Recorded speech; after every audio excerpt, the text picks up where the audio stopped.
remember when it happened, but I remember how I felt.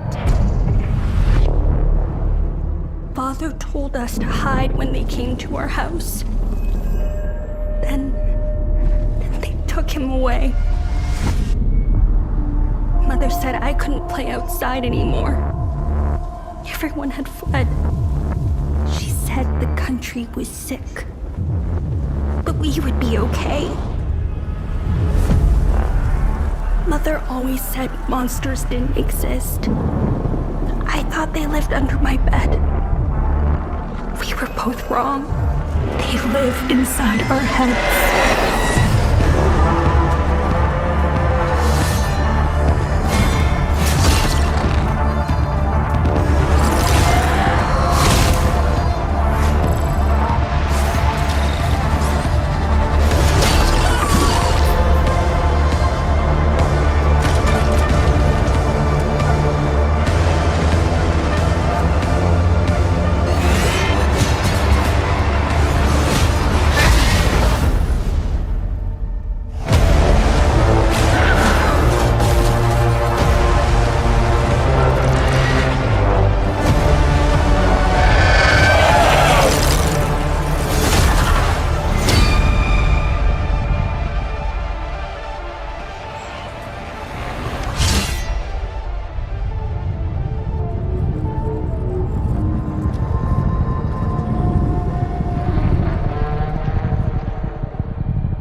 We shared land and history.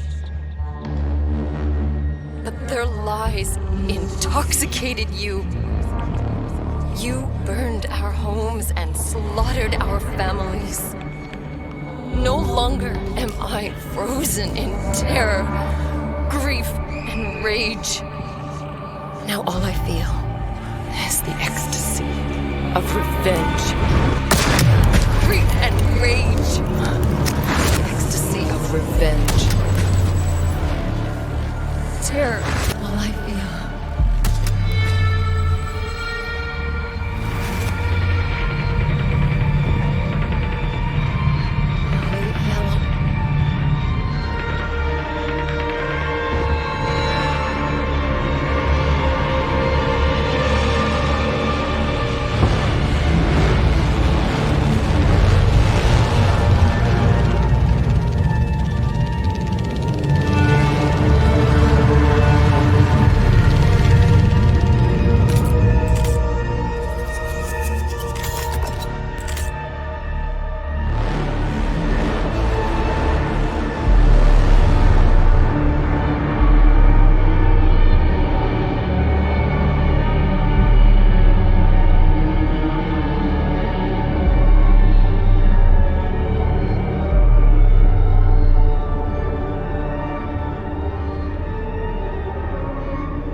Hi folks, my name is Jonathan Jacques Bellatet. I am the creative director of Hell Is Us.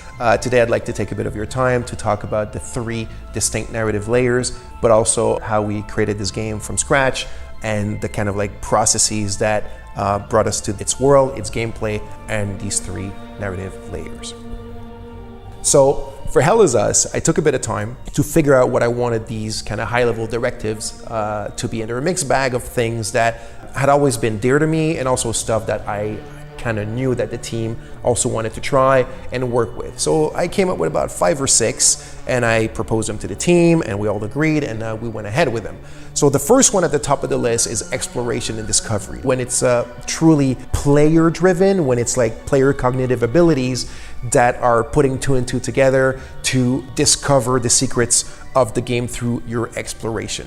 So the second one is pretty much I guess the main theme of the game. It's human emotions and passions, and specifically how they relate to human conflicts, all the horrors and the atrocities and the bloodshed that we can bring upon one another. The third one is the Civil War, and as you can see, this relates right away to the second one about the passions and the emotion. The fourth directive was the combat system of the game had to be a third-person melee combat with melee weapons.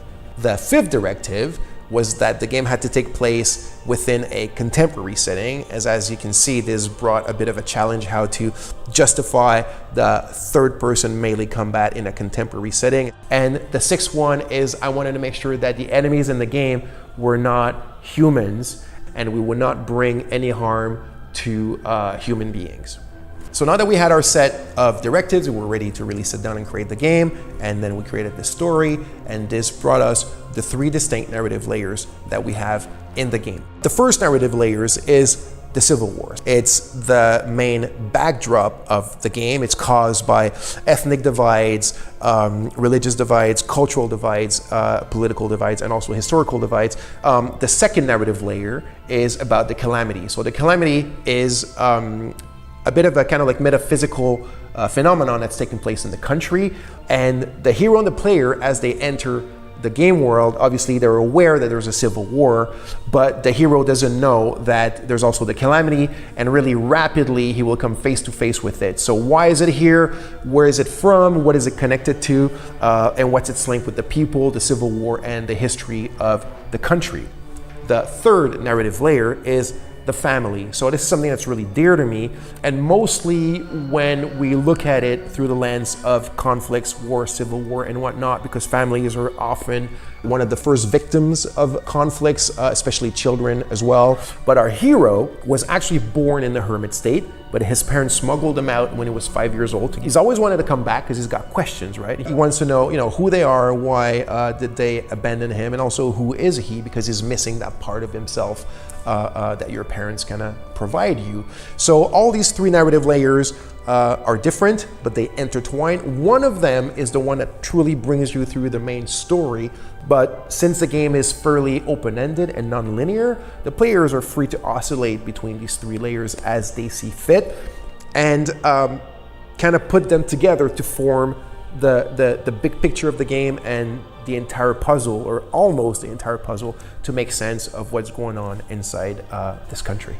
So in the near future, we'll talk a lot more about these things in a lot more details. This was it for now. I hope you enjoyed. Thank you for watching, and see you soon.